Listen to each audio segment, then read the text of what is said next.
নৈহাটিতে মিল কর্তৃপক্ষ শ্রমিকদের প্রতি বঞ্চনার বিরুদ্ধে প্রতিবাদ। নৈহাটি জুট মিল শ্রমিকদের বিভিন্ন সুযোগ সুবিধা থেকে বঞ্চনার অভিযোগ তুলে কার্যত হুঁশিয়ারির সুরে আক্রমণ করলেন মিল কর্তৃপক্ষকে। বুধবার বিকেলে নৈহাটি জুট মিলের গেটের সামনে এক বিক্ষোভ সভা অনুষ্ঠিত হয়। এই বিক্ষোভ সমাবেশে উপস্থিত ছিলেন প্রাক্তন সাংসদ অর্জুন সিং, মনোজ ব্যানার্জি, শ্রমিক নেতা ধীরাজ ঝা, সন্তোষ রায় সহ অন্যান্য বিজেপির নেতৃত্বরা।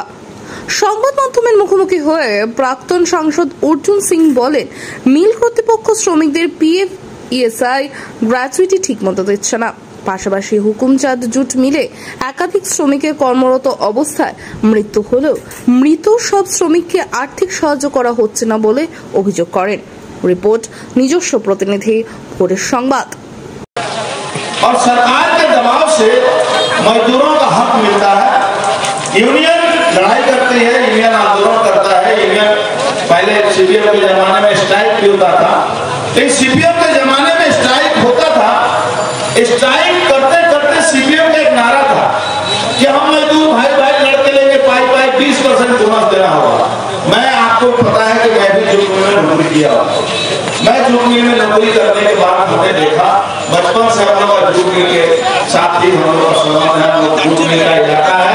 जूट मिल की राजनीति ही हम लोगों ने किया, जूट मिल का ट्रेड यूनियन ही हम लोगों ने किया है और हम लोग खुद उसमें नौकरी भी की है। तो जूट मिल के अंदर सीपीएम के जमाने में 20% बोनस का नारा देते देते सीपीएम चला गया 34 साल। उस समय हम लोग मजा करते थे कि आखिर ये लोग मांगता किससे है, देना तो इसको है तो मांगता किसको है। अब तो मांगने वाला भी नहीं रह गया। एक समय था अमीन साहब ने अगर जूट मिल को कोई बर्बाद किया तो मोहम्मद अमीन सीपीएम का जो लेबर मिनिस्टर थे एक समय में, तो कोई भी टीएमसी करने वाला लोग दूसरा दिन आकर यहाँ मंच मान के ममता बनर्जी का वो वक्तव्य लोगों को यहाँ के मजदूरों को सुनाता है। एक भी उनका वक्तव्य जूट मिलों के लिए नहीं है। इसलिए नहीं है कि जूट मिल और चाय बागान, यही बंगाल में 2 इंडस्ट्री बचा हुआ, जिसमें जहां 62 जूट मिल हुआ करती थी, आज 42 जूट मिल चलती है। बाद बाकी जूट मिल बंद हो गया।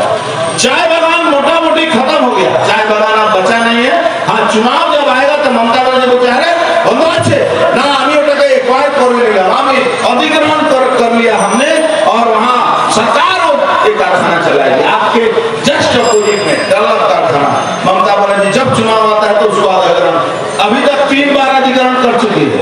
इस बार देखिएगा फिर अधिग्रहण होगा डलर कारखाना का, वो अधिग्रहण करती है। बोले एक बार सरकार कोई कारखाना चला दे। अभी पश्चिम बंगाल में जूट मिलों के स्थिति को ममता बनर्जी ने मलाई घटक और उसके तृणमूल ट्रेड यूनियन के लोगों के हाथ में और मैनेजमेंट बेच दिया।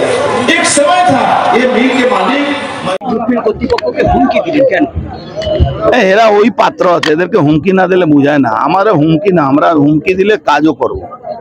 এরা ভীষণ অন্যায় করছে, পিএফ দিচ্ছে না, গ্র্যাচুইটি জমা করছে না, ইএসআই দিচ্ছে না, মানুষের যে অধিকার আছে সেটা কেড়ে নিয়েছে, টিফিন টাইমটাকে কেড়ে নিয়েছে, ভালো করে মিলের মধ্যে নেই, ভালো ক্যান্টিন নেই, ভালো সুবিধা নেই, বাথরুম ল্যাট্রিন নেই, সবটাই অন্যায়ভাবে করছে। আর সব ফায়দা নেবে কোথা থেকে? কেন্দ্র সরকার যদি 95% বেগ না কিনে একদিন কোনো জুট মিল চলবে না। আর বিএমএস কে বলছে कि তোমার এই কমিটি, তোমাকে আমরা যা বলবো সেই কমিটি দিতে হবে। এটা কি সম্ভব? এটা তৃণমূল কংগ্রেস না তো কি পিসি বা ভাইপোকে পয়সা দিলে সবকিছু হয়ে যাবে। এটা তো বিজেপি, এখানে তো ওসব চলবে না। নৈহাটি জুট এবং